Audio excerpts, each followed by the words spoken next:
Have you ever wanted to add some distance with your driver or get back to, how far you used to hit it?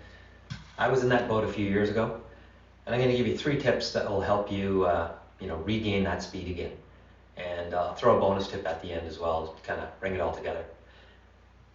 So I'm going to try a little new format here as well. I'm going to be very brief and kind of just get right to the point. In the description, I'm going to put all of the research and anything I refer to, so you can follow the detail if you want to get, you want to dig deeper. Let's get started. So tip number 1, there's a lot of new data on new science on golf ball flight, basically just because of Trackman and foresight, etc., and how the ball, what affects distance, curvature, etc. So lots of changes, at least in terms of knowledge there. And one thing with the driver is spin kills. So you want to keep the spin as low as possible with your driver, which means you can't hit down on the ball.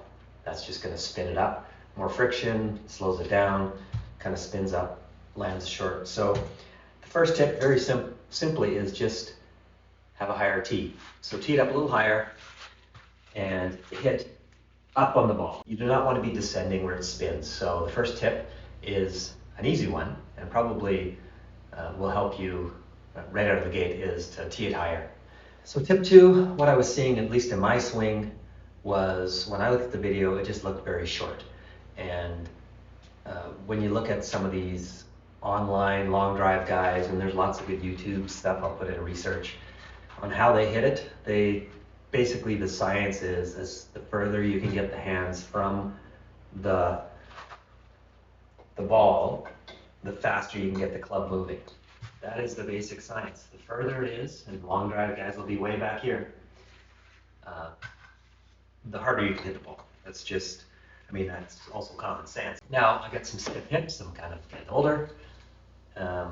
So what I found is if I lift my left heel a little bit off the ground, I don't do it a lot, but I can turn this hip more, I can get more shoulder turn, and then I bring it down, kind of my first move. But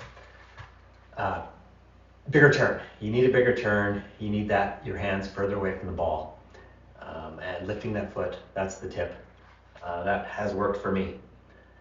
The third thing, and I got this from Patrick Harrington, and I'll put the links in the description. And also, this is found in the research. It's the hands and the arms that, this little flip creates the vast majority of the speed. So what I found with me was I was getting into, watching Colin Morikawa and Dustin Johnson holding on to their angles, blah, blah, blah, to keep it straight.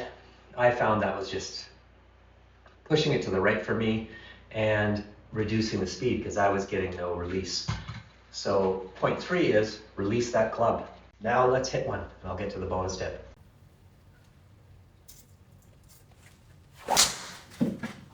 That's not too bad. Pretty straight. Only 140 ball speed, that's not great. But the spin is down, so even with that, not the best ball speed, 267 it rolled out to. I can do better than that though. Not really turning still.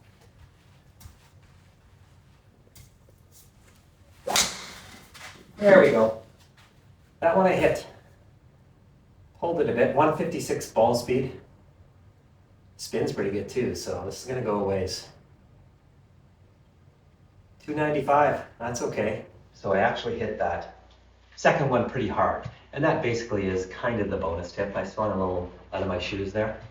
The research shows periodically you gotta keep pushing that max up in practice. It's something you can't do every practice session, so maybe once a week, once every 2 weeks, hit 20 balls, 10 balls, just all out. What can you get the max to? Once you get the max up a little further, your cruising speed on the course automatically goes up. So that was one thing I did do last winter, and it really helps. So that's tip 4, I guess, or the bonus tip. And also tell me what you think about these videos. They're a little shorter, hopefully, with all the detail in the description. Thanks for watching.